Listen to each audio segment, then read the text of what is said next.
kuat karena Engkau yang memegang dan menyertaiku. Aku ada karena dirimu punya rencana indah bagiku. Setiap hari ku lihat karyamu, menenunku serupa gambarmu. Setiap waktu ku rasakan kebaikanmu. Yesusku berserah padamu.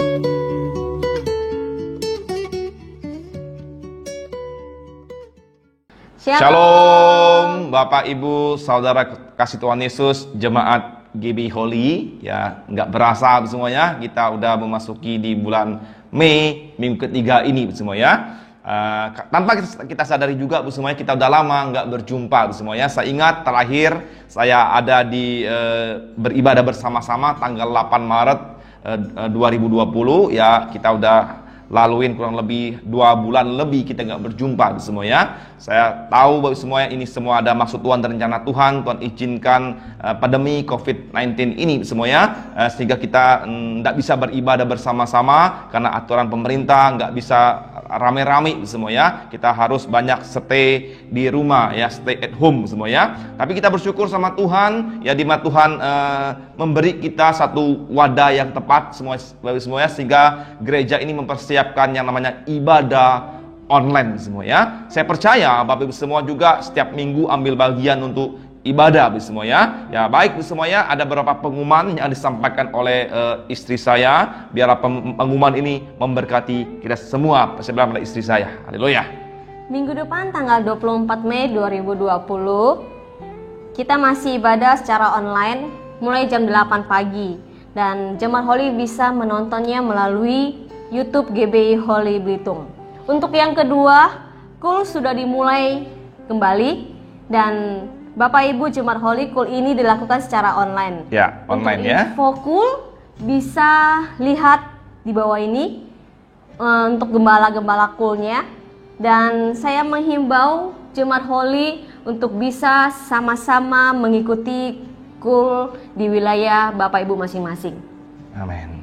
Baik semuanya, ada tambahan pengumuman juga. Di mana saat ini kita lihat ya masa pandemi COVID-19 ini semuanya, di mana kita bersyukur gereja kita juga sekarang masuk tahap pembangunan yang kedua ya, tidak berhenti bangunan gereja kita ya, bahkan dalam waktu ke depan ini kita akan mengirim genteng buat atap kita udah order dan kita udah bayar semua. Kita berdoa bagi semua biarlah pembangunan rumah Tuhan ini ya biar cepat ya, selesai tepat pada waktunya. Bahkan kita berdoa juga dana-dana dibutuhkan Tuhan siapkan semua ya. Saya mengucapkan banyak terima kasih kepada para donatur, para jemaat-jemaat Tuhan yang ambil bagian, yang menabur buat bangunan rumah Tuhan ini. Doa saya bagi semua biarlah Tuhan Yesus membalas, memberkati Bapak Ibu semua berlimpah-limpah semuanya. Baik semuanya, saya ucapkan, saya katakan sebagai gembala saya mau katakan, persiapkan juga hati kita ya untuk kita beribadah online hari ini ya. Biarlah kita serius untuk memuji menyembah Tuhan ya. Jangan hanya sekedar di gereja kita memuji menyembah Tuhan, tapi di online pun jangan main-main. Sebab kita serius ya, siapkan hati kita memuji, berdoa, dengar firman Tuhan. Saya percaya ya, ibadah hari ini akan memberkati Bapak Ibu semua. Amin. Saya ucapkan selamat hari Minggu, selamat beribadah. Biarlah persiapkan diri kita semua. Haleluya. Shalom Bapak Ibu yang dikasihi Tuhan. Shalom jemaat GBI Holy yang terkasih di dalam Tuhan. Kita beribadah lagi pada hari ini. Amin. Amin. Kita percaya kita semua dalam keadaan yang baik-baik saja. Amin. Bahkan keadaan kita luar biasa. sebab Allah beserta kita. Saya percaya bahwa Bapak Ibu mengalami kebaikan Tuhan. Bapak Ibu mengalami penyertaan, pertolongan Tuhan setiap waktu, setiap saat. Mari saya undang Bapak itu untuk berdoa sebelum kita beribadah, sebelum kita memuji nama Tuhan. Mari naikkan syukur di hadapan Tuhan. Bapak, Engkau baik, Engkau luar biasa. Terima kasih Tuhan buat penyertaan-Mu sepanjang hidup kami ya Bapak. Mari Bapak, Engkau hadir, Engkau lawat setiap jemaat-Mu dimanapun saja mereka berada. Tuhan Yesus yang menyertai mereka ya Bapak. Dalam nama Yesus kami siap untuk memuji, menyembah-Mu lebih lagi dengan penuh sukacita. Haleluya, sama-sama katakan amin. Kami percaya Tuhan buat penyertaan-Mu. Yesus.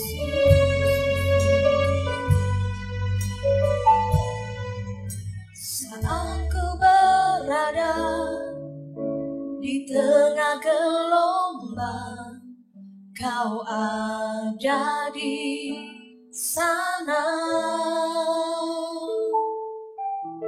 Hadapi cobaan, lewati ujian, tangan-Mu melindungiku. Kasih-Mu menguatkanku.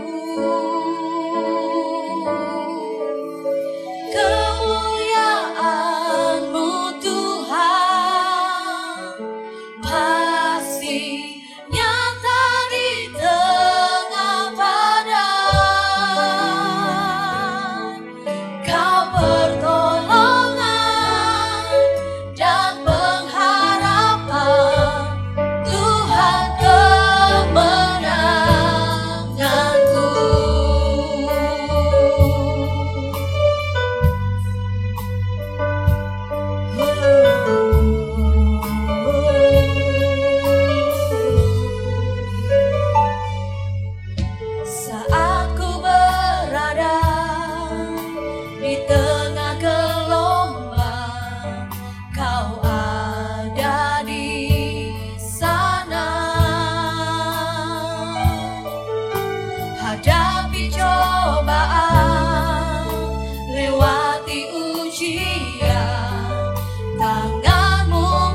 Engkaulah jalan kebenaran, Engkaulah kehidupan.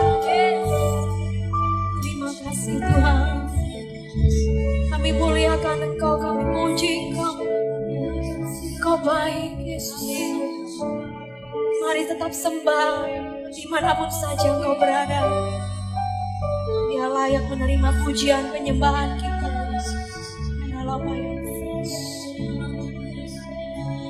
Terima kasih Tuhan.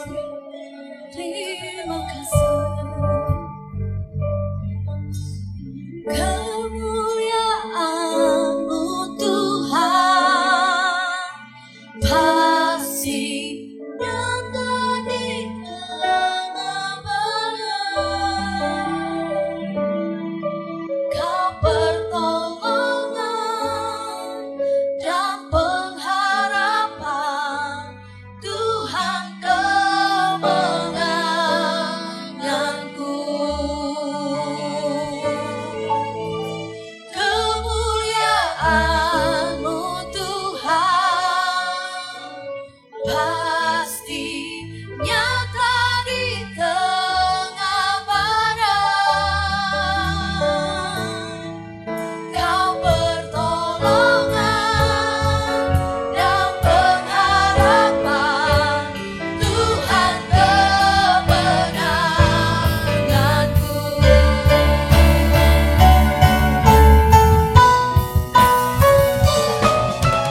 Kemuliaan-Mu Tuhan pasti nyata di tengah badai.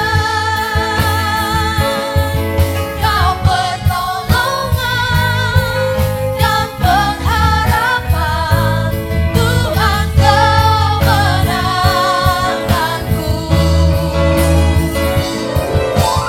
Kemuliaan-Mu Tuhan pasti nyata di tengah badai.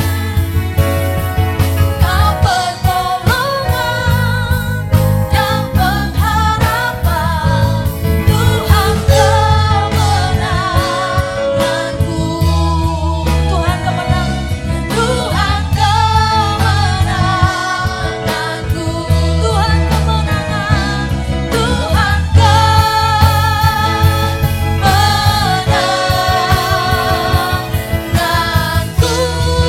Berikan sorak-sorai, sebab Dia kemenangan. Yesus terbaik. Amin. Haleluya, haleluya Bapa. Terima kasih Tuhan Yesus buat penyertaan-Mu Tuhan sepanjang hidup kami ya Aba ya Bapa. Tuhan Yesus, pada pagi hari ini Tuhan Yesus, kami mau angkat tangan kami Tuhan. Kami mau berdoa Tuhan Yesus buat bangsa kami Bapa, bangsa Indonesia Tuhan Yesus. Tuhan, damailah Indonesia Tuhan Yesus. Tuhan Yesus, kami mau berdoa Tuhan buat Bapak Presiden kami Tuhan Yesus. Tuhan, Kau berikan kekuatan buat Bapak Presiden kami Tuhan Yesus.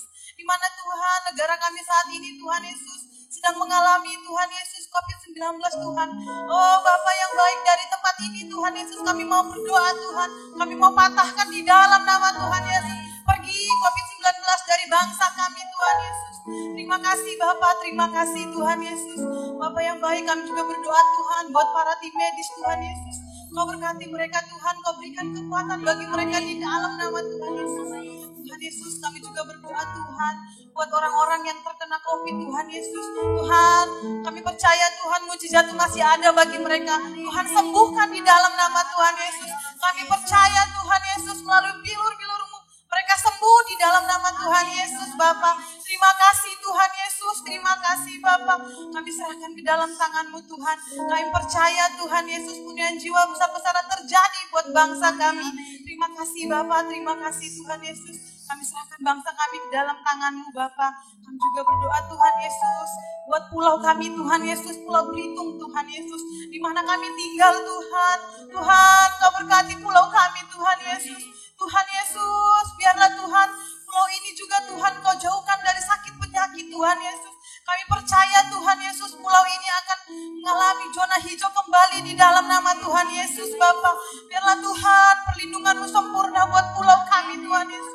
Kau berkati Tuhan setiap perekonomian berkati pulau ini Tuhan Yesus. Kau berkati Tuhan hasil lautnya Tuhan Yesus. Kau berkati hasil tambangnya melimpah-limpah. Sehingga Tuhan pulau kami ini Tuhan Yesus berkecukupan di dalam nama Tuhan Yesus. Terima kasih Bapa, terima kasih. Bapak yang baik, kami juga membawa Tuhan ketiga pemimpin kami Tuhan Yesus. Tuhan kau berkati Tuhan Bapak Niko Tarjo Tuhan Yesus. Kau berkati juga Tuhan Bapak Budianto Totong Tuhan Yesus. Kau berkati juga Tuhan Bapak Enda Sanjaya di dalam nama Tuhan Yesus. Bapak kau berkati ketiga pemimpin kami Tuhan Yesus. Kami melepaskan berkat-berkat-Mu dari surga Tuhan buat mereka di dalam nama Tuhan Yesus. Tuhan kau yang menjaga melindungi mereka Tuhan Yesus. Tuhan Yesus berkati Tuhan keluarga besar mereka Tuhan Yesus. Anak cucu mereka kau berkati limpah-limpah di dalam nama Tuhan Yesus. Terima kasih Bapak, terima kasih. Tuhan engkau yang membalas segala jerih payah lelah mereka di dalam nama Tuhan Yesus. Bapak, kami juga berdoa Tuhan. Oh Tuhan Yesus buat jemaat-jemaat GBI Holy Tuhan yang saat ini lagi menonton live Tuhan Yesus ibadah pagi. Tuhan kau yang memberkati mereka Tuhan Yesus. Tuhan penyertaan-Mu sempurna bagi mereka Tuhan Yesus. Kau lawat Tuhan Yesus. Oh jemaat-jemaat GBI Holy Tuhan Yesus. Biarlah Tuhan jemaat-jemaat GBI Holy Tuhan bertumbuh berbuah di dalam nama Tuhan Yesus. Terima kasih Bapak, terima kasih. Kami berdoa buat mereka Tuhan. Pada saat ini mungkin mereka ada yang terbaring sakit Tuhan. Mari Tuhan Yesus Engkau jamah di dalam nama Tuhan Yesus. Kau berikan kesembuhan bagi mereka Tuhan Yesus. Bapak mungkin mereka mengalami Tuhan Yesus. Oh kelemahan tubuh Tuhan Yesus. Tuhan kau topang mereka di dalam nama Tuhan Yesus Bapak. Terima kasih Tuhan, terima kasih. Kami percaya Tuhan Yesus. Jemaat GBI Tuhan akan kau menangkan jiwa-jiwanya Tuhan Yesus. Terima kasih Bapak, terima kasih Tuhan Yesus. Kami juga berdoa Tuhan buat pembangunan gereja kami Tuhan. Di mana Tuhan tahap kedua sedang berlanjut Tuhan Yesus. Bapak secara manusia Tuhan sangat besar Tuhan Yesus. Namun kami mempunyai Allah yang kaya. Kami mempunyai Allah yang hebat dan dahsyat. Kami percaya Tuhan Yesus. Semua dana-dana yang dibutuhkan Tuhan Yesus. Kau yang cukupkan di dalam nama Tuhan Yesus. Sehingga Tuhan pembangunan gereja kami Tuhan Yesus tepat selesai pada waktunya di dalam nama Tuhan Yesus. Terima kasih Bapak, terima kasih. Bapak yang baik kami juga berdoa Tuhan buat persembahan kami Tuhan Yesus. Biarlah Tuhan persembahan kami Tuhan, baik melalui rekening-rekening Tuhan Yesus, persembahan persepuluhan Tuhan, persembahan diakonia Tuhan Yesus, dan persembahan kasih Tuhan, kami serahkan di dalam tangan-Mu. Kau berkati Tuhan, tangan-tangan yang memberi Tuhan Yesus. Biarlah Tuhan Kau memberkati mereka Tuhan Yesus. Kau berkati mereka 10, 50, bahkan 100 kali lipat di dalam nama Tuhan Yesus. Terima kasih Tuhan, terima kasih. Biarlah Tuhan persembahan kami berkenan di hadapan-Mu ya Aba ya Bapa. Terima kasih Bapa, terima kasih. Kami ucap syukur Tuhan Yesus. Haleluya di dalam nama Tuhan Yesus. Amin. Puji nama Tuhan, berikan sorak-sorai yang luar biasa buat nama Tuhan.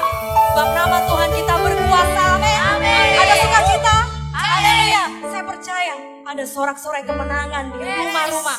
Sebab roh Allah hadir di tengah-tengah Bapak Ibu Saudara, amin. Kita pujikan pujian, ada kuasa di dalam nama Yesus. Amin.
kasih Tuhan, Engkau pimpin kami sampai detik hari ini. Ini semua karena anugerah kemurahan-Mu ya Bapa.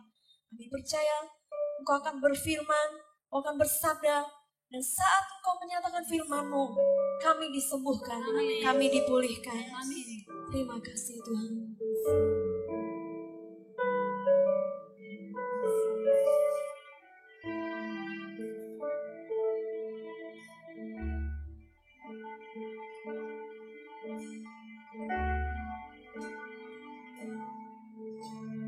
Apapun yang terjadi dalam hidupku ini, tak pernah ku ragukan kasih-Mu Tuhan.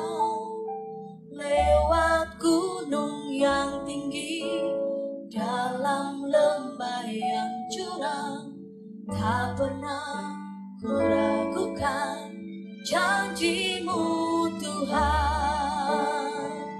Kau berfirman dan sembuhkanku, Kau bersabda dan selamatkanku. Tiada yang mustahil bagimu, Yesus, ku percaya padamu. Kami percaya Yesus.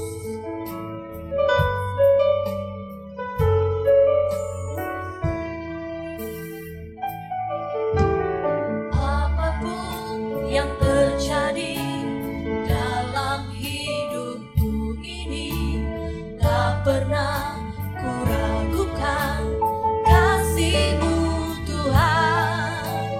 Lewat gunung yang tinggi, dalam lembah yang curam, tak pernah ku ragukan janji-Mu Tuhan. Kau berfirman dan sembuhkanku, Kau bersabda dan selamatkanku. Tiada yang mustahil bagimu, Yesus, ku percaya padamu. Kau berfirman dan Kau yang sembuhkan setiap kami Tuhan. Kau yang bersabda, Kau yang menyelamatkan dan memulihkan setiap kami ya Bapa. Amin. Tiada yang mustahil bagimu Tuhan. Yesus, ku percaya padamu.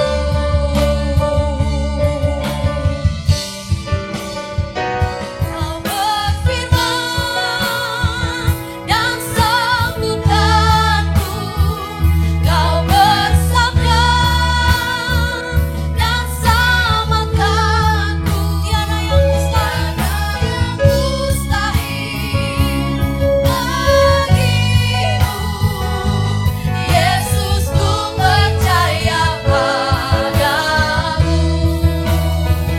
Kau berfirman dan sembuhkanku, Kau bersabda dan selamatkanku. Tiada yang mustahil bagimu, Yesus, ku percaya padamu. Yesus, ku percaya padamu. Katakan, Yesus, ku percaya. Yesus, ku percaya padamu.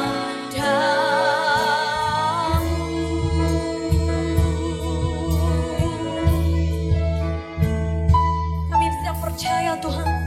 Kami tetap percaya, kami tetap mengandalkan Engkau ya Bapa. Terima kasih Tuhan. Bentuk setiap hati kami Tuhan Yesus. Kami rindu untuk mendengarkan setiap firman-Mu. Mari Bapa, berfirmanlah, bersabdalah atas setiap kami. Kami siap menerima berkat-Mu. Haleluya. Amin.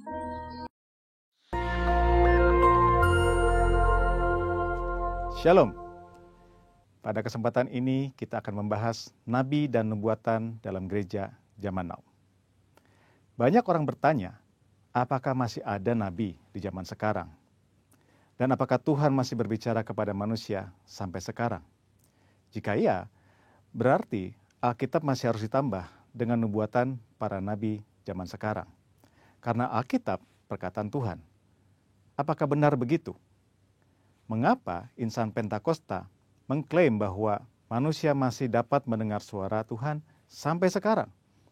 Bahkan mendorong orang percaya untuk mengusahakan agar dapat memiliki karunia bernubuat. Apakah ini Alkitabiah? Mari kita melihat apa yang Alkitab katakan mengenai hal ini. Di dalam Perjanjian Lama, Tuhan mengangkat para nabi sebagai saluran untuk menyampaikan pesan-pesannya kepada umat Allah. Mendengar apa yang disampaikan para nabi sama artinya dengan mendengar perkataan Allah sendiri. Bahkan nubuat para nabi memiliki otoritas untuk dicatat dan menjadi bagian dari Alkitab. Sementara itu, dalam Perjanjian Baru, Tuhan menunjuk para rasul sebagai saluran untuk menyampaikan pesan Tuhan. Dan seperti nabi-nabi dalam Perjanjian Lama, apa yang mereka sampaikan memiliki otoritas untuk dicatat dan menjadi bagian dari Alkitab. Rasul Petrus menulis, supaya kamu mengingat akan perkataan yang dahulu telah diucapkan oleh nabi-nabi kudus, dan mengingat akan perintah Tuhan dan juru selamat yang telah disampaikan oleh rasul-rasul kepadamu. Dari sini kita dapat menarik kesimpulan, para rasul dalam gereja mula-mula setara dengan para nabi dalam Perjanjian Lama.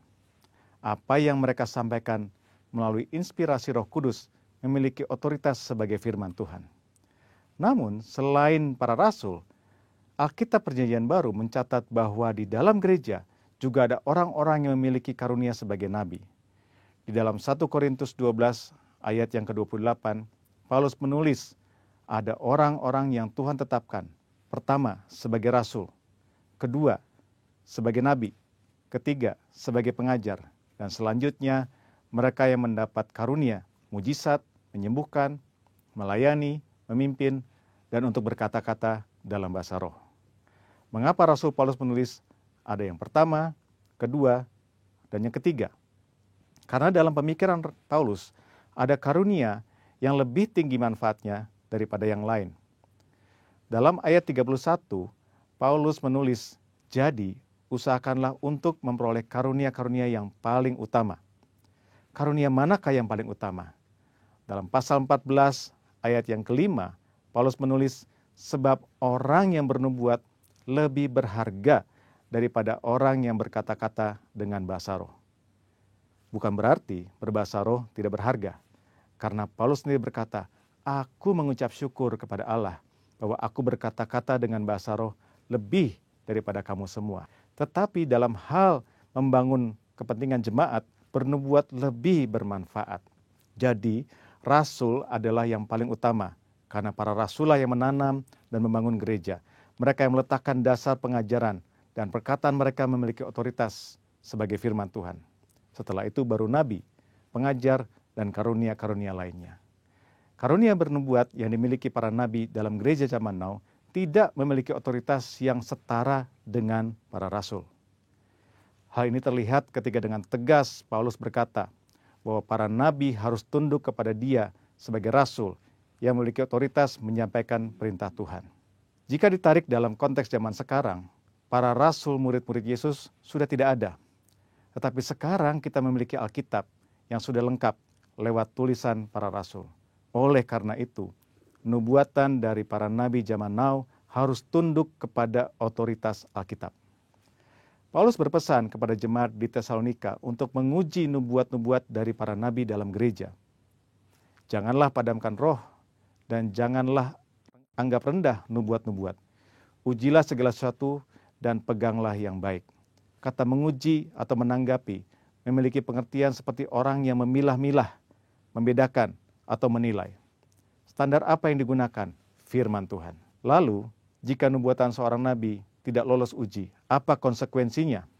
Dalam Perjanjian Lama, nubuatan para nabi memiliki otoritas setara dengan perkataan Tuhan sendiri.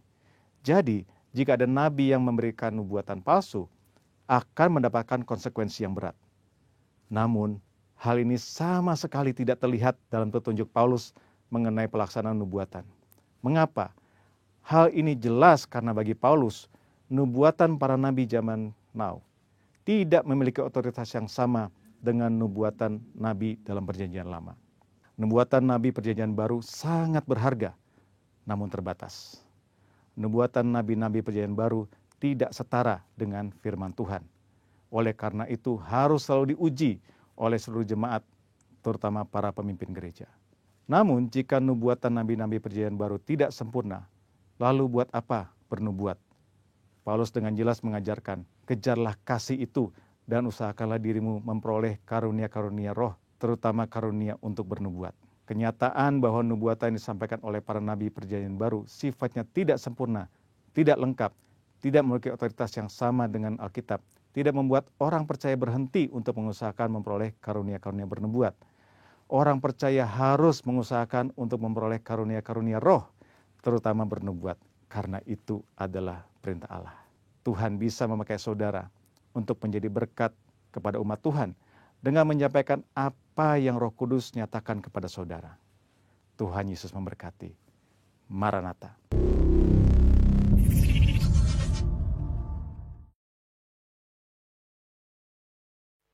Bapa Surgawi yang kami sembah dalam nama Tuhan Yesus, Engkau Allah yang baik, Allah yang luar biasa, yang menciptakan langit dan bumi dan isi dunia ini Tuhan. Engkau Allah satu-satunya yang layak kami sembah, kami tinggikan, kami agungkan, hanya dalam nama Tuhan Yesus. Kami bersyukur Tuhan, Engkau telah menyertai kami, saat ini sudah masuk di bulan Mei, Engkau masih menuntun, Engkau masih membimbing, Engkau masih mau berfirman pada setiap kami. Kami ucap syukur Tuhan, Engkau sungguh baik. Saat ini Tuhan, kami telah memuji, menyembah Engkau. Saat ini kami mau duduk diam dalam hadirat-Mu untuk mendengar pesan-pesan-Mu Tuhan. Urapi setiap kami, lawatlah setiap kami, jamalah setiap kami Tuhan. Kami percaya hadirat-Mu, kuasa-Mu tidak bisa dibatasi dengan ruang dan waktu. Saat ini Tuhan, anak-anak-Mu, jemaat-Mu yang ada di rumah-rumah saat ini Tuhan, dimanapun juga mereka berada, sedang mengikuti ibadah online ini Tuhan. Engkau lawat mereka, jamah mereka. Bahkan Tuhan, lembutkan hati pikiran mereka, agar setiap mereka dapat meresponi firman-Mu dengan yang baik. Hamba-Mu sangat percaya, yang sakit sudah disembuhkan, yang susah Engkau telah hibur, yang putus asa Engkau berikan pengharapan-pengharapan baru, yang terikat Engkau telah lepaskan dalam nama Tuhan Yesus. Ucap syukur Tuhan, saat ini kami duduk diam dalam hadirat-Mu mendengar pesan-pesan-Mu Tuhan. Urapi kami, urapi hamba-Mu. Pakai bibir mulut hamba-Mu menyampaikan isi hati-Mu sesuai dengan tuntunan Engkau ya Abba. Melalui firman-Mu Tuhan jadi berkat bagi umat-Mu, jemaat-Mu berada dimanapun juga Tuhan. Terima kasih Tuhan, Engkau baik. Syukur bagi-Mu. Dalam nama Tuhan Yesus, kami sudah berdoa mengucap syukur kepada Tuhan kami yang hidup dan juru selamat kami. Haleluya, yang percaya sama-sama katakan, amin. Saudara yang dikasihi Tuhan Yesus, waktu sungguh berjalan begitu cepat. Tidak terasa saat ini sudah masuk ke bulan Mei. Kalau kita melihat ke belakang, bicara tentang COVID-19 ini, pandemi COVID-19 ini, kurang lebih dari akhir tahun 2019 sampai sekarang, sudah kurang lebih 4-5 bulan, kurang lebih. Tapi sudah menjalar sampai ke dunia. Kurang lebih saat ini ada 219 negara yang sudah kena pandemi COVID-19 ini. Saudara yang dikasihi Tuhan Yesus, apapun yang terjadi di tengah-tengah dunia ini, saya sangat percaya, itu semua under control Tuhan. Tidak ada yang kebetulan. Semua Tuhan punya rencana yang baik, yang indah di depan ini. Yang setuju katakan amin. Mari saya mau ajak kita sama-sama untuk melihat firman Tuhan Di Roma 8 ayat 28. Roma 8 ayat 28. Saya bacakan. Firman Tuhan mengatakan gini. Kita tahu sekarang bahwa Allah turut bekerja dalam segala sesuatu untuk apa? Mendatangkan kebaikan bagi mereka yang mengasihi Dia, yaitu bagi mereka yang terpanggil sesuai dengan rencana Allah. Dari ayat ini, saya bisa simpulkan, di sini dikatakan bahwa Allah yang kita sembah, Allah yang hidup, yang ajaib, yang dahsyat, yang maha kuasa ini, dikatakan turut bekerja dalam segala sesuatu untuk mendatangkan kebaikan bagi mereka yang mengasihi Dia. Kunci dari ayat ini adalah bagi setiap kita mau terlibat dalam hal dikatakan mendatangkan kebaikan bagi mereka, itu kuncinya itu adalah mengasihi Dia. Yaitu bagi mereka yang terpanggil sesuai dengan rencana Allah. Saudara coba cek. Saudara kenal Tuhan mulai dari kapan? Saya tidak tahu. Tapi ada ayat di sini, yaitu bagi mereka yang terpanggil sesuai dengan rencana Allah. Artinya, saudara dan saya sudah dipanggil sesuai dengan rencana Allah. Kita mengenal Tuhan Yesus. Jadi kita tidak perlu khawatir. Kita tidak perlu takut karena masalah COVID ini. Apapun yang terjadi, janji firman Tuhan mengatakan Allah turut bekerja dalam segala sesuatu untuk mendatangkan kebaikan bagi mereka yang mengasihi Dia. Sekarang kunci itu adalah di kita. Apakah kita mengasihi Dia? Kalau kita mengasihi Dia, saudara nggak usah khawatir, nggak usah takut masalah kaitan dengan COVID-19 ini. Saya mengikuti tentang COVID-19 ini, boleh katakan sekarang ini setiap hari, setiap jam, termasuk di TV, di koran, di mana-mana, selalu bahas itu tentang COVID-19. Jadi saya merenungkan, virus namanya COVID-19 ini, itu sangat kecil. Dengan mata kita tidak kelihatan. Hanya bisa dengan mikroskop, bisa melihat. Namanya itu COVID-19 itu. Tapi saya merenungkan, virus yang begitu kecil ini, begitu ditakuti oleh dunia. Kalau saya renungkan, yang sebetulnya harus kita takuti itu Tuhan, bukan COVID-nya. Saya ambil contoh misalnya. Misalnya ada orang kena COVID-19. Katakanlah, ya memang sudah ada hamba-hamba Tuhan yang sudah dipanggil karena COVID-19. Saya percaya mereka sudah pasti berjumpa dengan Tuhan. Pasti sudah berjumpa dengan Tuhan, apalagi sudah melayani. Ya kita tahu sudah banyak hamba-hamba Tuhan yang melayani itu kena COVID-19, saat ini sudah ada yang dipanggil oleh Tuhan. Saya percaya mereka mati di dalam Tuhan, pasti berjumpa dengan Tuhan. Apapun yang terjadi, Tuhan berikan yang terbaik untuk mereka. Tapi kita lihat dari sisi hal yang positifnya. Bukan sisi yang negatif kaitan dengan COVID-nya. Jadi saya melihat di sini, manusia di dunia ini lebih takut pada COVID daripada takut sama Tuhan. Contoh, kita lihat sekarang. Nightclub pada tutup. Betul nggak? Kasino-kasino pada tutup. Tempat-tempat maksiat pada tutup. Tutupnya itu bukan karena takut akan Tuhan. Takut COVID. Takut kemerembet. Jadi dengan kata lain, sebetulnya Tuhan sedang berbicara kepada kita, orang-orang percaya, tentang melalui COVID ini. Kamu takut sama Tuhan atau takut sama COVID? Nah, saya mau ajak kita melihat dalam hal ini. Kita sebagai orang percaya harus responi apapun yang terjadi di tengah-tengah dunia ini. Bukan kita terus mempersoalkan masalah COVID-nya itu. COVID itu datang dari cobaan Tuhan atau iblis atau apa, kita nggak usah pusingin. Memang sudah terjadi. Tapi saya juga percaya bahwa Tuhan sangat mengasihi saudara dan saya. Yang setuju, katakan amin. Saudara yang dikasihi Tuhan Yesus, yang penting kita mau respon. Gereja hari-hari ini mesti respon tentang pandemi COVID-19 ini. Maksudnya apa terjadi demikian? Mari kita lihat 2 Tawari 7 ayat 13 dan 14.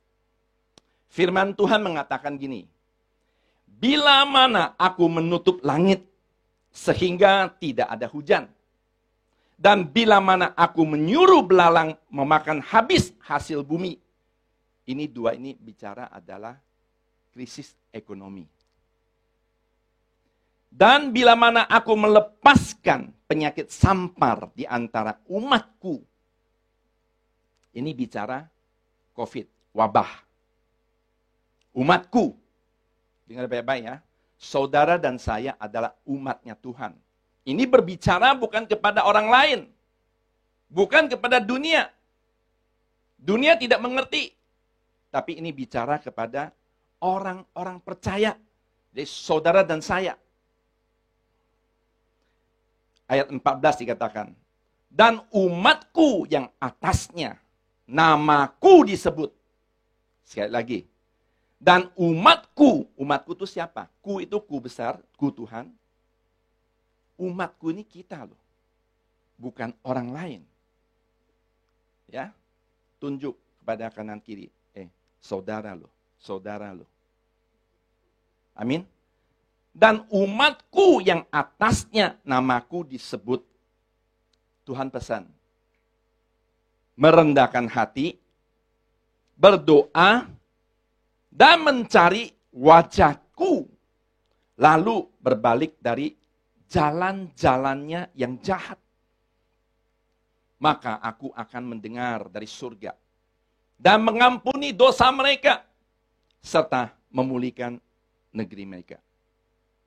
Ayat ini sebetulnya berbicara kepada gereja. Saudara dan saya adalah gereja. Tuhan mau kita nih bertobat.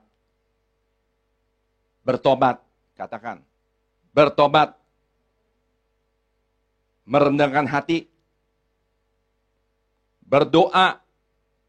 Mencari wajah Tuhan. Berbalik dari jalan-jalan yang jahat. Tuhan akan mendengar doa-doa kita. Memulihkan kehidupan kita. Memulihkan ekonomi kita. Memulihkan negeri kita. Ini berbicara kepada gereja. Bukan berbicara pada dunia. Saudara yang dikasihi Tuhan Yesus. Saudara tahu. Sejak awal, dari awal penciptaan Tuhan. Tuhan sudah berikan kuasa kepada anak-anaknya. Yaitu kepada saudara dan saya. Orang-orang percaya. Yaitu kepada manusia kita ini yang percaya kepada dia. Namun, karena manusia jatuh dalam dosa, sehingga kuasa itu dicuri oleh iblis. Firman Tuhan di Yohanes 10 ayat 10 mengatakan begini. Pencuri datang hanya untuk mencuri dan membunuh dan membinasakan. Pencuri ini siapa? Iblis. Mencuri kita punya apa? Pertama pasti iman kita. Iman kita yang dicuri. Seolah-olah kita ini kejadian kayak sekarang ini, kita ragu-ragu. Tuhan yang kita sembah nih, benar ada nggak? Kok demikian terjadinya? Saya mesti kata saudara, bahwa Tuhan yang kita sembah itu adalah Tuhan yang hidup. Kita bisa buktikan, kita baru merayakan Paskah. Paskah bicara kebangkitan Tuhan Yesus. Pada hari ketiga setelah dia mati. Dia berjumpa dengan murid-muridnya selama 40 hari. Saudara yang dikasihi Tuhan Yesus. Karena Tuhan Yesus bangkit, setiap kita yang percaya pada dia, ada pengharapan. Oleh karena itu, ayat berikutnya dikatakan, supaya mereka mempunyai hidup, dan hidup yang mempunyainya dalam segala kelimpahan. Jadi, Tuhan Yesus datang di dunia ini untuk memberikan kita nih hidup yang berkelimpahan. Saudara yang dikasihi Tuhan Yesus, kita baru-baru ini ada banyak pertemuan-pertemuan dengan hamba-hamba Tuhan secara internasional, termasuk juga ada pada nabi-nabi, juga untuk memberikan pesan-pesan pada kita. Salah satunya saya ambil yaitu Nabia Cindy Jacob. Dikatakan Tuhan sedang meriset dunia ini. Mau kembalikan dunia ini ke rancangan awal untuk persiapan satu tuaian yang besar. Untuk menyambut kedatangan Tuhan Yesus yang kedua kali. Saudara, firman Tuhan di Amos 3 ayat 7 mengatakan, sungguh Tuhan Allah tidak berbuat sesuatu tanpa menyatakan keputusannya kepada hamba-hambanya, para nabi. Saya percaya ini berbicara, para nabi dunia sudah banyak memberikan pesan-pesan pada dia, bahwa kedatangan Tuhan Yesus yang kedua kali sudah begitu dekat. Sudah begitu dekat. Nah, oleh karena itu, saya mau ajak kita untuk merenungkan firman Tuhan. Saya ambil dari kitab Joshua. Di mana kitab Joshua ini berbicara adalah bangsa Israel sudah dijanjikan tanah Kanaan, tanah perjanjian kepada nenek moyang mereka, yaitu Abraham. Saudara, untuk merebut tanah perjanjian, untuk menduduki namanya tanah Kanaan, itu bangsa Israel harus melakukan peperangan. Harus melakukan peperangan. Demikian juga dalam kehidupan kita orang percaya. Sebagai orang Kristen, kita percaya Yesus. Kita tahu dalam kehidupan kita ini adalah peperangan. Peperangan rohani. Bukan peperangan secara jasmani. Ada firman Tuhan mengatakan gini. Karena perjuangan kita bukanlah melawan darah dan daging. Tetapi melawan pemerintah-pemerintah. Melawan penguasa-penguasa. Melawan penghulu-penghulu dunia yang gelap ini. Melawan roh-roh jahat di udara. Ingat, musuh kita bukan manusia. Bukan darah dan daging. Musuh kita itu adalah roh-roh jahat. Musuh kita adalah kedagingan kita. Keangkuhan kita. Kesombongan kita. Itu harus kita perangin. Itu setiap hari kita harus perangin. Saudara yang dikasihi Tuhan Yesus, saya ambil kitab Joshua ini, saya merenungkan bagaimana Tuhan membawa bangsa Israel dari Mesir sampai ke tanah perjanjian. Bagaimana mereka mendapatkan janji-janji Tuhan itu, saya mau share dengan saudara. Sebelum Joshua memimpin bangsa Israel menyeberangin sungai Yordan, untuk berperang merebut dan menduduki tanah perjanjian, Tuhan memberikan beberapa pesan kepada Joshua. Saya bacakan di Yosua 1 ayat 1 sampai 3, lalu lompat ke ayat 5. Saya bacakan Yosua 1 ayat 1 sampai 3, lalu lompat ke ayat yang 5. Saudara perhatikan. Sesudah Musa hamba Tuhan itu mati, Berfirmanlah Tuhan kepada Joshua bin Nun, abdi Musa itu. Demikian. Hambaku Musa telah mati. Sebab itu bersiaplah sekarang.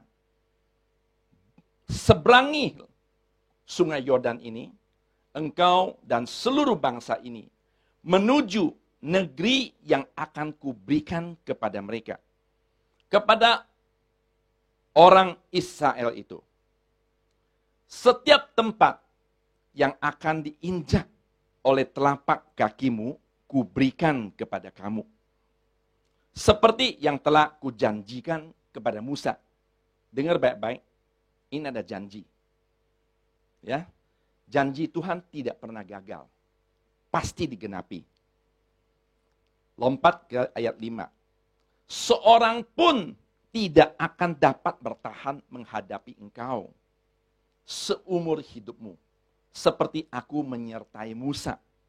Demikianlah aku akan menyertai engkau, aku tidak akan membiarkan engkau, dan tidak akan meninggalkan engkau. Ini janji Tuhan kepada Joshua. Saya percaya hari ini juga firman Tuhan ini disampaikan pada saudara. Saya percaya ini juga untuk saudara dan saya. Janji Tuhan. Harus ingat baik-baik. Janji Tuhan, untuk mendapatkan janji Tuhan, ada syarat. Tapi untuk mendapatkan keselamatan, kasih anugerah Tuhan. Cuma-cuma. Tapi untuk mendapatkan janjinya, harus ada syarat. Oleh karena itu, saudara untuk mendapatkan keselamatan yang cuma-cuma ini, jangan cuma sampai di situ. Tapi mesti belajar untuk terus mendapatkan janji Tuhan dalam hidup saudara dan saya. Janji Tuhan itu luar biasa.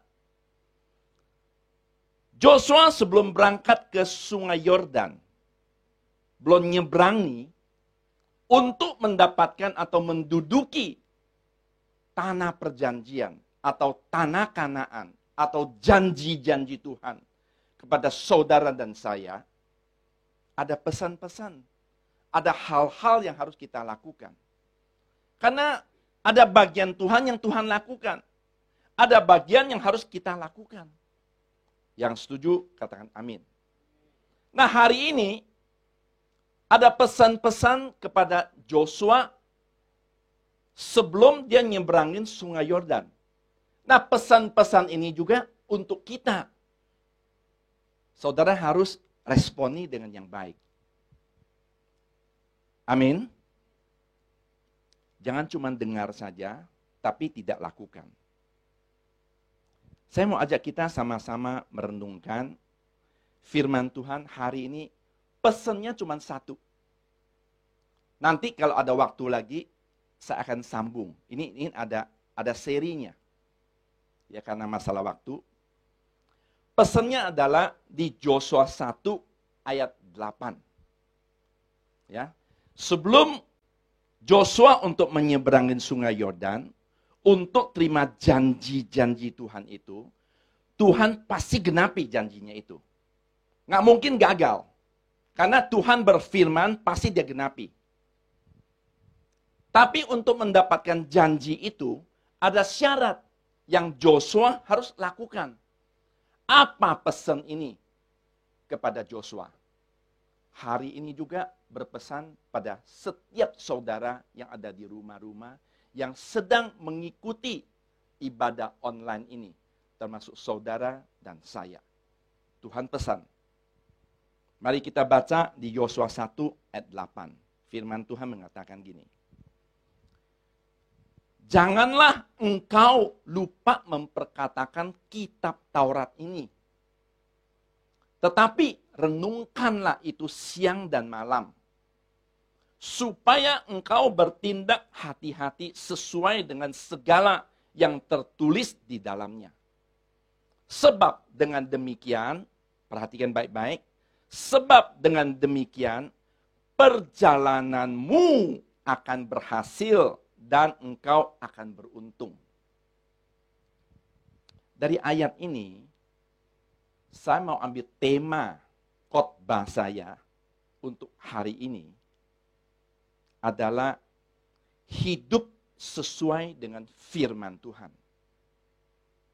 Tadi saya katakan, Cindy Jacob mengatakan bahwa Tuhan sedang untuk meriset dunia ini. Sebetulnya mau riset kembali dunia ini tujuannya untuk apa? Untuk kembali apa rancangan Tuhan untuk dunia ini. Saudara dan saya sebagai orang-orang percaya itu, dia mau berikan kita yang terbaik. Ini untuk mengingatkan pada kita, Tuhan berpesan, setiap kita jangan lupa memperkatakan kitab Taurat ini, tetapi renungkan itu siang dan malam, supaya engkau bertindak hati-hati sesuai dengan segala yang tertulis di dalamnya. Sebab dengan demikian perjalananmu akan berhasil dan engkau akan beruntung. Saya mau ambil contoh begini. Joshua mau nyebrangin sungai Yordan. Dia tahu nggak setelah menyeberangkan sungai Yordan, apa akan terjadi di situ? Dia tahu nggak? Dia nggak tahu. Dia nggak tahu apa akan terjadi di sana. Oleh karena itu, Tuhan mengasihi Joshua untuk terima janji itu. Nah, sebelum menyeberangi, dia pesan pada Joshua. Joshua, kamu kalau menyeberangin sungai Yordan, setelah itu jangan ya lupa sampai engkau memperkatakan Taurat Tuhan. Dan renungkan itu siang dan malam.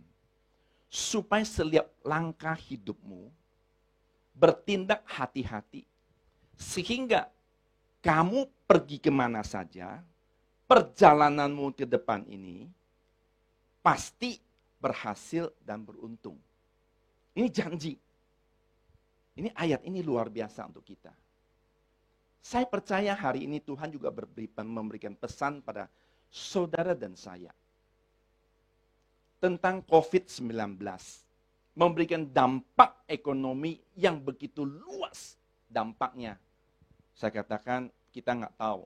Ini krisis ekonomi sampai separah apa kita tidak tahu. Setelah itu apa akan terjadi kita juga tidak tahu di depan ini. Siapa yang tahu di depan ini ada apa lagi? Jamin nggak setelah COVID selesai ini udah stop? Saya kasih tahu saudara, nggak jamin. Saya percaya hari ini Tuhan memberikan pesan ini untuk saudara dan saya, untuk kita selalu berjaga-jaga. Harus kembali cara kita hidup sebagai orang percaya sesuai dengan firman Tuhan. Apa kata Alkitab? Bukan apa kata dunia. Bukan kata manusia. Bukan kata siapa-siapa. Tapi yang penting, apa kata firman. Itu yang harus kita pegang. Oleh karena itu, Joshua 1 ayat 8 ini penting untuk kita renungkan. Kita harus senantiasa membaca firman. Memperkatakan firman. Merenungkan firman. Tidak cukup sampai stop situ. Dan melakukan firman Tuhan. Ini yang Tuhan mau kita kembali kepada sini. Hidup sesuai dengan firman Tuhan itu. Saya hubungkan dengan tahun 2020. Kita mendapatkan pesan Tuhan melalui gembala sidang kita. Tahun 2020 untuk kalender orang Yahudi adalah tahun 5780. Artinya adalah tahun P. Tahun P itu artinya tuh mulut. Oleh karena itu, karena kalau kita percaya, oleh karena itu kita harus berkata-kata firman Tuhan. Tahun 2020 juga adalah tahun dimensi yang baru. Saudara merasakan nggak? Ada sesuatu yang baru Tuhan bawa kita. Kebayang nggak sih hari ini? kita hari ini bisa nama itu ibadah online. Saya membawakan firman di tempat ini, dunia tuh bisa melihat. Kebayang nggak? Kalau dulu kita hanya dipagari dengan 4 tembok. Hanya 4 tembok. Jemaat yang di tempat sini saja yang untuk mendengar firman Tuhan. Yang saya sampaikan. Tapi hari ini sudah berbeda. Ini sesuatu dimensi yang baru. Ke depan ini seperti apa kita tidak tahu. Tapi kita ikuti tuntunan Tuhan. Kita percaya Tuhan pasti berikan kita yang lebih baik. Yang setuju katakan amin. Saudara yang dikasihi Tuhan Yesus. Saya mau ajak kita juga renung beberapa ayat tentang tahun P. Tahun mulut. Hati-hati dengan mulut kita. Jangan sembarangan mengeluarkan kata-kata yang negatif. Jangan seperti bangsa Israel. Musa bawa mereka keluar dari Mesir. Mau masuk ke tanah perjanjian. Tapi lewat padang gurun dulu 40 tahun. Putar. Generasi yang pertama tidak bisa ikut masuk ke tanah perjanjian. Karena apa? Yang mereka hanya ngeluh melulu. Bersungut-sungut terus. Nggak ada puasnya, nggak ada ucap syukur. Padahal mereka melihat mujizat demi mujizat telah terjadi, Tuhan tolong mereka. Saya nggak panjang lebar untuk membahas itu. Karena saya mau lanjutkan ini adalah tentang soal tahun mulut, tahun P. Yesaya 50 ayat 4a mengatakan begini. Tuhan Allah telah memberikan kepadaku lidah seorang murid, supaya dengan perkataan aku dapat memberi semangat baru kepada orang yang letih lesu. Dalam keadaan sekarang ini COVID-19, perekonomian kita juga lagi kacau balau. Banyak orang yang mengalami kesusahan. Tuhan pesan pada kita, pakailah mulut kita ini seperti seorang murid mengeluarkan kata-kata yang membangkitkan. Mengeluarkan kata-kata yang untuk membangun. Memberikan semangat baru kepada orang-orang sekeliling kita. Kita orang percaya. Saya percaya di sekeliling kita ini banyak orang mengalami kesusahan. Jangan kita keluar kata-kata yang melemahkan atau kebalikannya. Jangan. Ini Tuhan pesan pada kita. Ini tahun P, hati-hati dengan mulut kita. Efesus 4 ayat 29 mengatakan, janganlah ada perkataan kotor keluar dari mulutmu. Tetapi pakailah perkataan yang baik untuk membangun. Di mana perlu supaya mereka mendengarnya beroleh kasih karunia. Tetapi hendaklah kamu ramah seorang terhadap yang lain. Penuh kasih mesra dan saling mengampuni sebagaimana Allah di dalam Kristus telah mengampuni kamu. Arti di sini adalah mulut kita, Tuhan memakai mulut kita ini, ciptakan kita ini, mulut ini harus keluarkan kata-kata yang baik. Yang sopan, yang positif, bukan hal-hal yang kotor. Yang ketiga, Matius 12 ayat 36 dan 37. Firman Tuhan mengatakan, tetapi aku berkata kepadamu, setiap kata-kata yang sia-sia, yang diucapkan orang harus dipertanggungjawabkannya pada hari penghakiman. Karena menurut ucapanmu, engkau akan dibenarkan. Dan menurut ucapanmu pula, engkau akan dihukum. Jadi, ayat-ayat ini saya kutip, saya share kepada saudara, kita sama-sama perhatikan. 3 ayat ini saya rasa cukup, tentu masih banyak ayat yang untuk mendukung tentang soal mulut kita. Di samping soal mulut, Kenapa sih orang bisa mengeluarkan kata-kata yang kotor, yang jahat, yang menyakitkan? Itu semua bicara dari hati. Amsal 4 ayat 23 mengatakan gini, jagalah hatimu dalam segala kewaspadaan. Dari situlah terpancar kehidupan. Jadi masalah mulut ini ada kaitan dengan hati. Tuhan Yesus sudah mau datang. Jaga hati kita, jaga mulut kita. Agar setiap kita ini mendapatkan keselamatan yang kekal dari Tuhan Yesus. Yang setuju katakan amin. Saudara yang dikasihi Tuhan Yesus, saya lanjutkan, saya mau kembali kepada firman Tuhan. Yosua 1 ayat 8. Mengapa harus kita baca firman? Mengapa kita mesti perkatakan firman? Mengapa kita harus praktekkan firman Tuhan?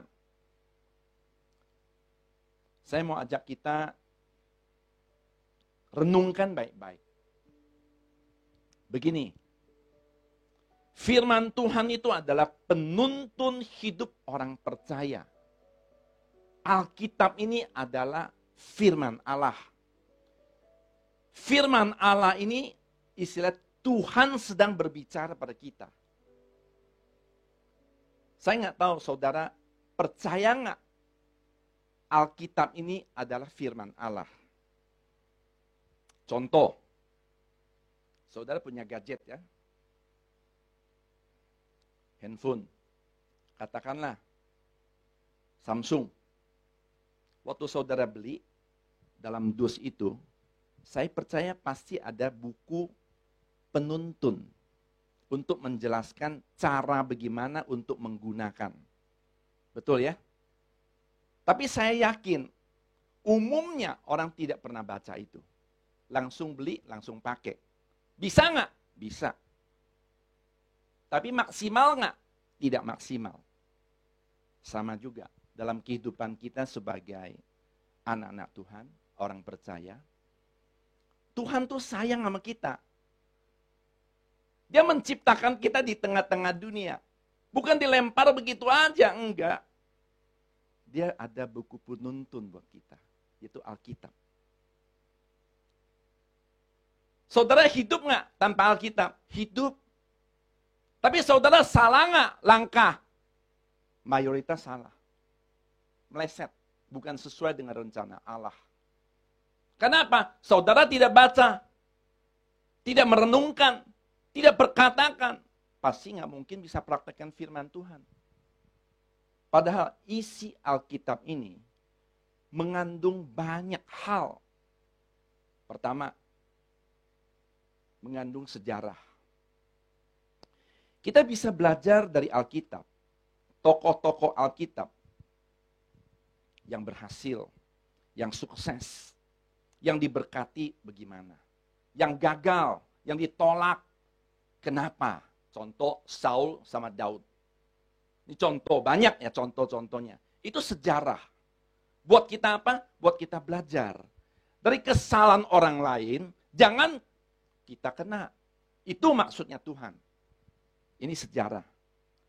Lalu ada hukum-hukum. Ada ketetapan-ketetapan. Ada perintah-perintah dalam Alkitab ini. Indonesia, negara, ada hukumnya. Saudara melanggar, ada konsekuensinya. Pasti dihukum. Saudara jalan, ada verboden. Nggak bisa liwat, nggak boleh liwat. Kamu terus aja berlobot. Ditangkap polisi. Ada konsekuensinya. Ini hukum. Sama juga, kita hidup di tengah-tengah dunia ini. Tuhan tahu kok. Kita manusia ini bandel, istilahnya. Nggak taat, nggak setia, nggak jujur, nggak tulus. Tuhan tahu. Tapi Tuhan baik. Dia tetap mengasihi kita. Mengasihi saudara dan saya. Oleh karena itu, dia ada penuntunnya.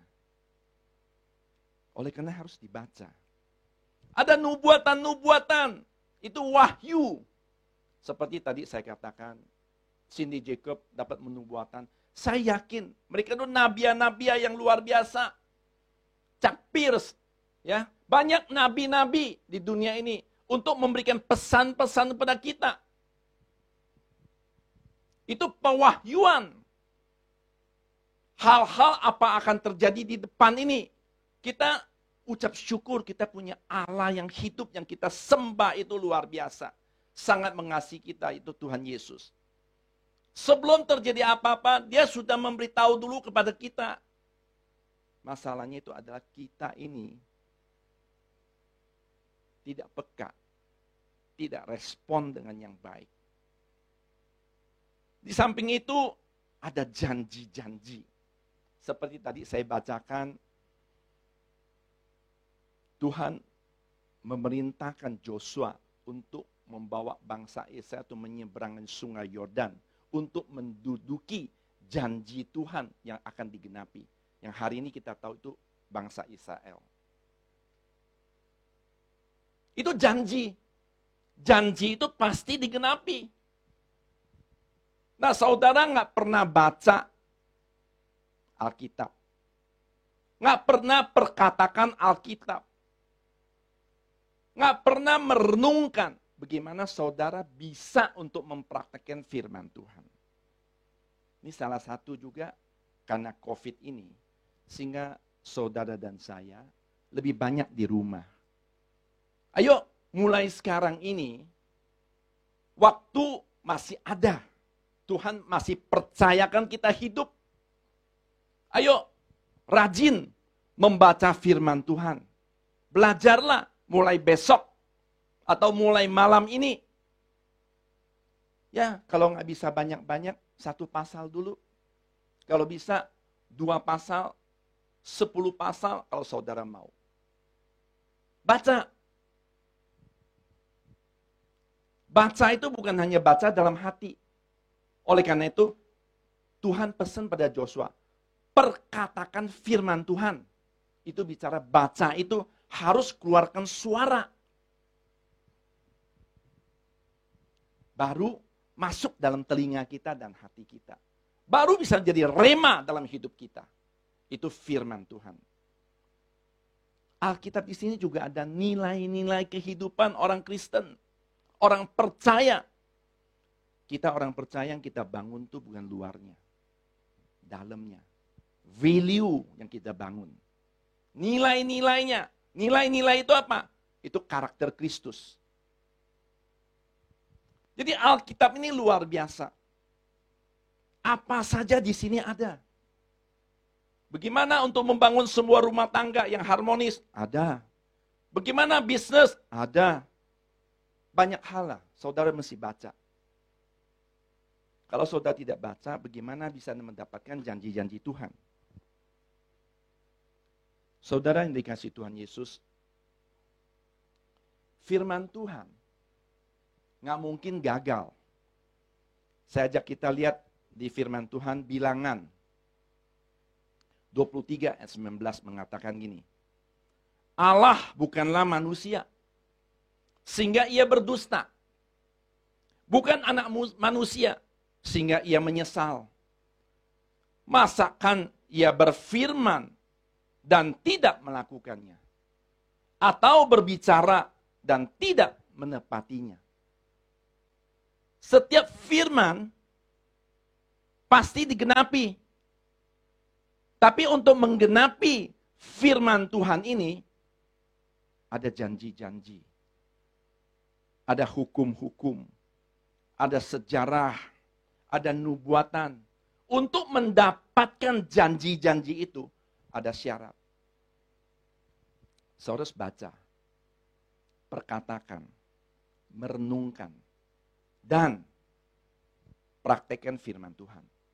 Ini yang Tuhan mau kita lakukan. Ini yang saya katakan, kita mesti kembali kepada hidup kita itu sesuai dengan firman Allah. Itu Alkitab. Bukan dunia. Bukan orang lain. Hidup kita bukan di tangan manusia. Hidup kita bukan di tangan COVID. Hidup kita bukan di tangan krisis ekonomi. Hidup kita hanya di tangan Tuhan. yang saudara percaya, saudara pasti terima janji itu.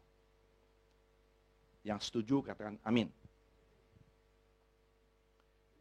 Saya mau ajak kita melihat lagi Matius 7 ayat 24 sampai 27.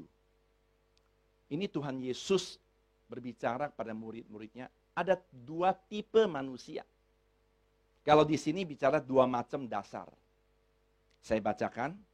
Nanti saya bacakan, saudara coba cek, saudara termasuk yang mana.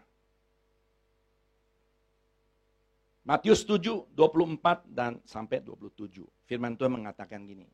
Setiap orang yang mendengar perkataanku ini dan melakukannya, ia sama dengan orang yang bijaksana. Yang mendirikan rumahnya di atas batu. Kemudian turunlah hujan dan datanglah banjir. Lalu angin melanda rumah itu, tetapi rumah itu tidak rubuh sebab didirikan di atas batu. Ini orang yang dengar firman Tuhan dan dia responi dengan yang baik, dia lakukan. Tuhan katakan ini orang yang bijaksana. Membangun rumahnya di atas batu. Walaupun badai, cobaan, ujian datang, tidak rubuh, tidak hancur. Ini janji. Nah, ayat berikutnya lagi dikatakan, tetapi setiap orang yang mendengar perkataanku ini dan tidak melakukannya, ia sama dengan orang yang bodoh, yang mendirikan rumahnya di atas pasir. Kemudian turunlah hujan dan datanglah banjir, lalu angin melanda rumah itu, sehingga rubuhlah rumah itu dan hebatlah kerusakannya. Saudara tinggal pilih, mau yang mana? Yang bodoh atau yang bijaksana? Saya tambahkan satu lagi. Ada tipe orang yang tidak mau mendengar, yang sudah pasti tidak melakukannya. Tipe ini seperti apa? Saudara renungkan sendiri. Ya, saya tidak bisa ngomong. Jadi Tuhan mau kita adalah orang yang bijaksana. Sebagai orang percaya, firman Tuhan itu adalah penuntun hidup kita. Apa kata firman Tuhan itu? Kita taati dan kita lakukan. Saya yakin orang yang demikian pasti dipelihara, pasti dibela, pasti dilindungi, pasti diberkati berlimpah, limpah, limpah. Saudara, kenapa sih kita harus mendengar firman Tuhan? Kenapa? Nah, di sini katakan gini. Karena iman timbul dari pendengaran firman Tuhan.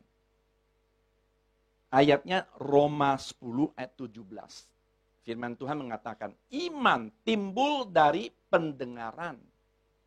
Dan pendengaran oleh firman Kristus. Saudara yang dikasihi Tuhan Yesus, yang saudara harus dengar itu firman Tuhan. Bukan gosip. Bukan jelek-jelekin orang lain. Bukan hal-hal yang negatif. Bukan. Tapi Tuhan mau setiap kita itu dengar firman Tuhan. Karena iman kita ini timbul waktu kita dengar firman. Seperti contoh hari ini. Saya biarpun di atas mimbar menyampaikan firman Tuhan, saya juga terima firman itu. Sehingga firman itu dalam hidup saya nih, saya jadi bangkit. Iman saya hidup. Jadi kita nggak usah khawatir. Nggak usah takut. Nggak usah gelisah. Nggak usah panik. Apapun yang terjadi. Kalau kita hidup dengan sesuai dengan firman Tuhan, hidup kita di tangan Tuhan. Bukan di manusia. Nggak usah khawatir. Nggak usah takut. Ada firman Tuhan dikatakan di ayat di Matius 6. dikatakan gini, janganlah kamu khawatir atas apa yang kamu makan, yang kamu minum, yang kamu pakai.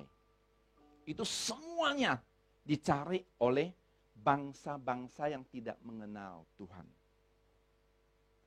Tetapi Bapakmu di surga tahu keperluan kita. Ini luar biasa. Tuhan pesan gini, carilah dahulu kerajaan Allah dan kebenarannya. Jadi ini janji Tuhan. Disampaikan, tetapi carilah dahulu kerajaan Allah dan kebenarannya, maka semuanya itu akan ditambahkan kepadamu. Sebab itu, janganlah kamu khawatir akan hari esok. Karena hari esok mempunyai kesusahannya sendiri. Kesusahan sehari cukuplah untuk sehari.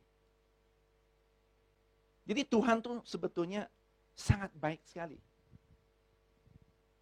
Dia memberikan tools buat kita.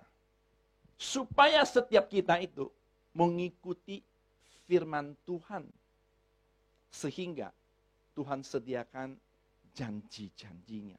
Berkat-berkatnya pada kita.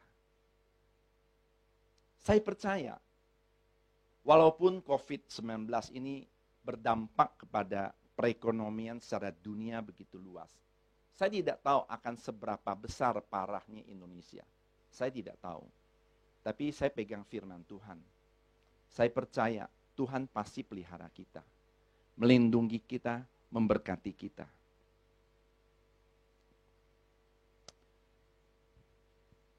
Joshua 1 ayat 8, ayat terakhirnya dikatakan gini. Sebab dengan demikian perjalananmu akan berhasil, engkau akan beruntung. Jadi sangat jelas, kalau kita ikuti tuntunan Tuhan, kita ikuti firman Tuhan dalam hidup kita ini, Tuhan tidak pernah mengecewakan kita. Semua janjinya pasti digenapi. Dia bukan manusia, bohongin kita, enggak. Dia berfirman pastilah digenapi. Yang setuju katakan amin. Oleh karena itu jangan lupa kita senantiasa harus membaca firman Tuhan. Mendengarkan firman Tuhan. Memperkatakan firman Tuhan. Merenungkan firman Tuhan. Dan yang terakhir adalah melakukan firman Tuhan. Ini yang paling penting. Sebagai penutup, saya mau bicara satu cerita. Cerita begini, ada satu hamba Tuhan, pendeta. Biasa, dia sering mengunjungi ke jemaat-jemaatnya. Satu hari dia mengunjungi satu jemaat di satu tempat.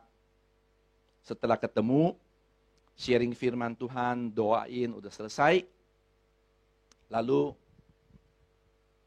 pendeta itu minta izin untuk dia pulang. Singkat cerita, sudah pulang, tuan rumah itu di meja itu ada taruh duit. Ya, contoh aja. 100 US dollar. Berarti kan 1 juta lebih. Tiba-tiba setelah hamba Tuhan itu sudah pergi, uang itu nggak ada. Hilang.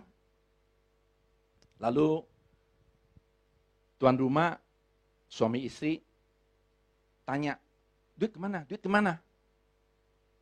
Singkat cerita, mereka langsung udah menyalahi pendeta itu yang curi. Pendeta curi uang mereka 100 dolar. Gara-gara begitu, jemaat ini nih nggak mau datang ke gereja lain lagi. Nggak mau datang. Nggak beribadah tempat dia lagi. Singkat cerita, ada satu hari pergi ke supermarket belanja. Ketemu sama pendetanya. Pendetanya tanya, kamu udah lama nggak datang, kenapa? Sakit atau apa gitu? Enggak, Pak Pendeta. Kami kecewa sama Bapak.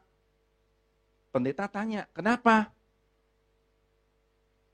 Waktu Bapak datang ke rumah, kita ada 100 dolar di meja. Tapi setelah Bapak pergi, uang itu nggak ada. Pasti Bapak yang ambil. Pendeta itu senyum aja. Pendeta bilang, ya betul, saya yang ambil. Tapi saya ambil, uang itu saya sisipin di Alkitab kamu. Sisipin di dalam Alkitab. Karena ada air di situ, saya takut basah. Saya sisipin dalam Alkitab. Di bagian di Roma 8 ayat 28. Kira-kira begitulah. Ya. Langsung jemaat itu syuk. Mukanya merah. Membuktikan mereka suami istri nggak pernah baca Alkitab. Kalau dia baca Alkitab, pasti diketemukan uangnya. Jadi Alkitab itu hanya taruh di rumah untuk pajangan. Saudara yang dikasihi Tuhan Yesus, di rumah-rumah yang sekarang mengikuti ibadah online ini, saya mengajak saudara, kalau kita sebagai orang percaya, Tuhan mau memberkati kita. Kalau saudara tidak mau ambil atau tidak mau responi apa yang Tuhan pesan pada saudara, baca, merenungkan, memperkatakan, dan praktekkan firman Tuhan, gimana saudara bisa terima janji Tuhan itu? Nggak mungkin.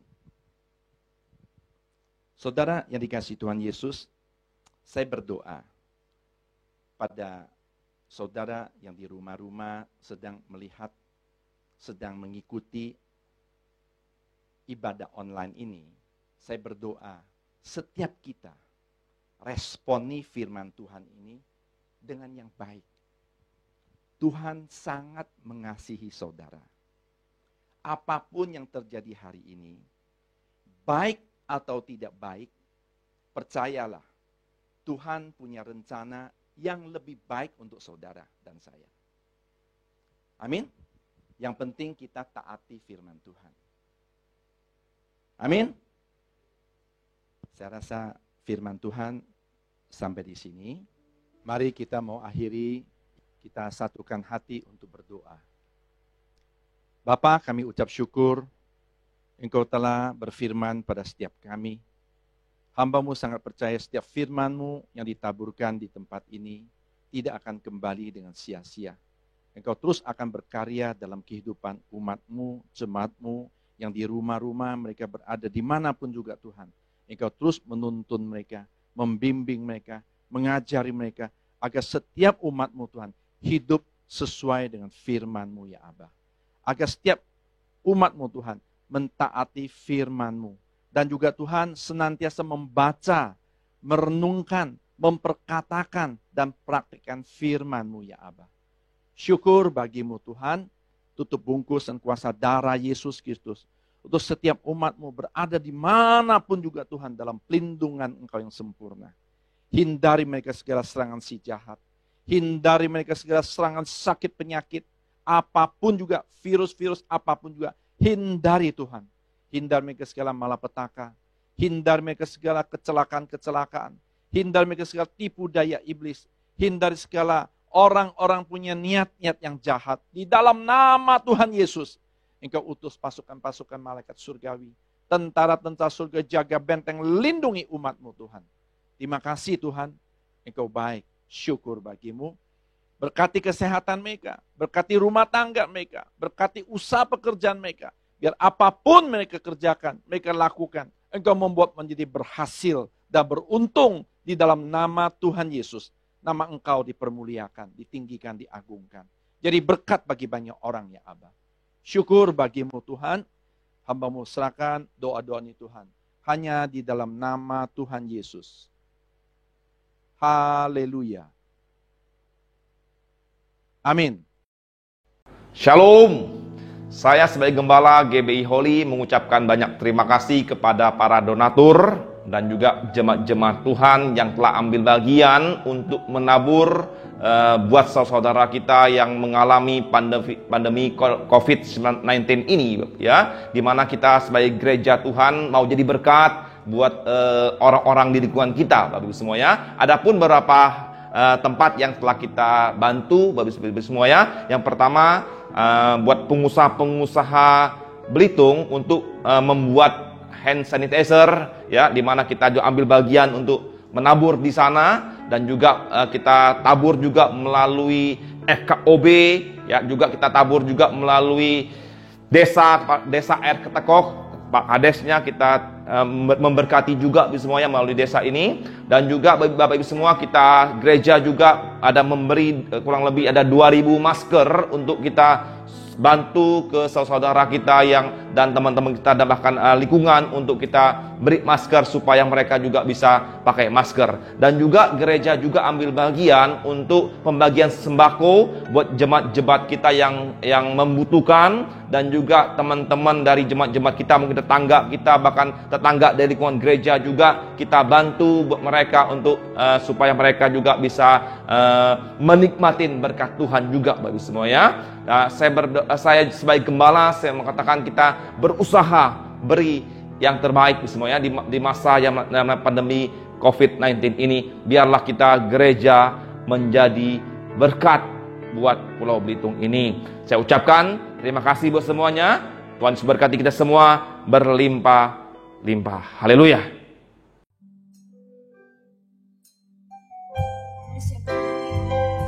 Terima berkat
Tuhan.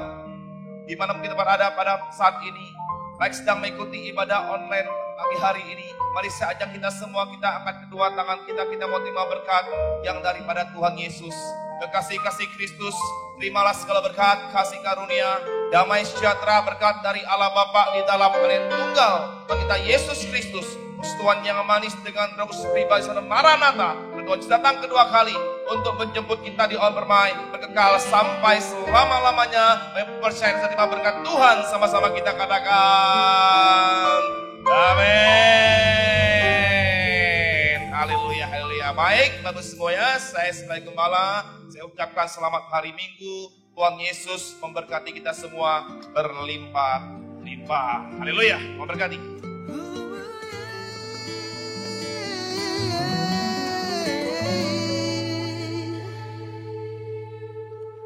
Setiap hari ku lihat karyamu, menenunku serupa gambarmu. Setiap waktu ku rasakan kebaikanmu.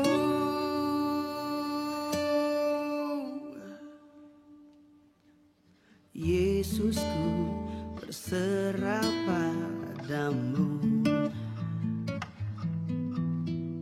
Yesusku, berserah